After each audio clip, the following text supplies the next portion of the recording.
Once upon a time, before he was known as the Coachman, he was just a child. A child with dreams, too big for the streets. He walked on. His name was Lorenzo, which meant he was born under a lucky star. Ha! Little did he know, all his tomorrows were written in the stars already. He spent his days caring for an old, tired horse in a forgotten corner of the city. He loved the sound of wheels on cobblestone, the idea of taking people on journeys, of being in charge of a team of horses. But the world had little kindness for him. Most days, his stomach was empty, and his pockets even emptier. Then one evening, while the rain painted silver lines on the streets, a stranger approached him. "You look like someone who works hard, but someone who could work smarter. Carry these messages for me, and I'll make sure you never go hungry again." It seemed harmless.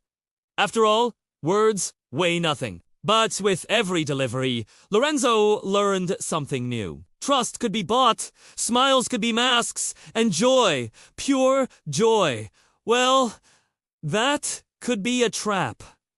Years passed. The boy grew into a young man. His clothes got sharper, his carriage newer. People no longer looked through him. They looked at him. Lorenzo had built a place unlike any other, a hidden park with bright lights, endless games, and no rules. Children from every street came running, eyes wide with excitement. And every evening Lorenzo stood at the entrance, smiling wider than ever before. "Here, you can do whatever you want. No homework, no chores, just fun." And they believed him. Why wouldn't they? Everything was free. The air was filled with laughter, sweet scents, and flashing colors. But under the music, there was something else.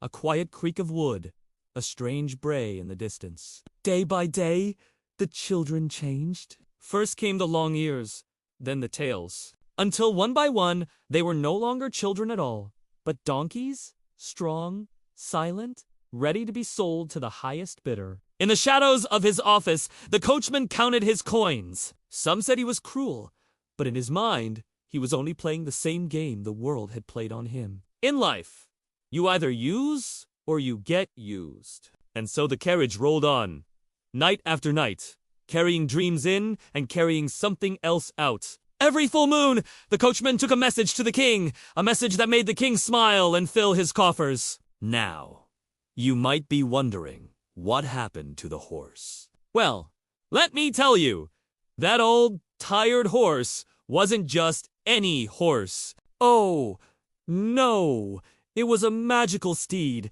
the kind that doesn't stay tired if you treat it right. Every night, when Lorenzo was fast asleep, the horse would step out of its stable and walk down the streets, not as a horse, but as a handsome prince. The prince would stroll the city, meeting commoners and nobles alike, helping anyone in need, listening to their stories, their hopes, their dreams. And as the sun began to rise, he'd return to the stable, change back into a horse, and wait for Lorenzo to wake up, knowing that when Lorenzo fell asleep again, he'd get another chance to be a hero. One night, though, as the horse ambled through the town, he saw something that broke his heart.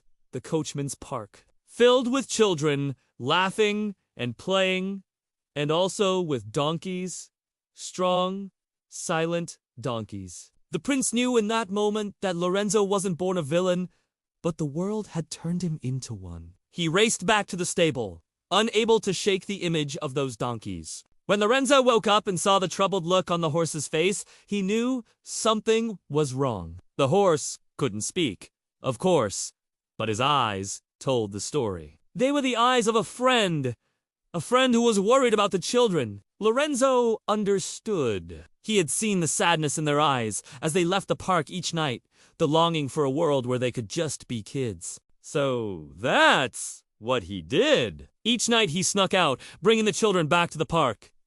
Not as donkeys, but as kids. They didn't remember much from the next day, thanks to a little magic, but they were happy. For a while, everything was perfect. Then one night, the king arrived at the park. He was looking for a special donkey, for a very special someone. You know how kings are. When he saw the children instead, he was furious. Lorenzo tried to explain. But the king wasn't having it. Magic be gone, he commanded, and poof! The children vanished, leaving Lorenzo alone in the park with the king. Now, I woe, and tell you what happened next.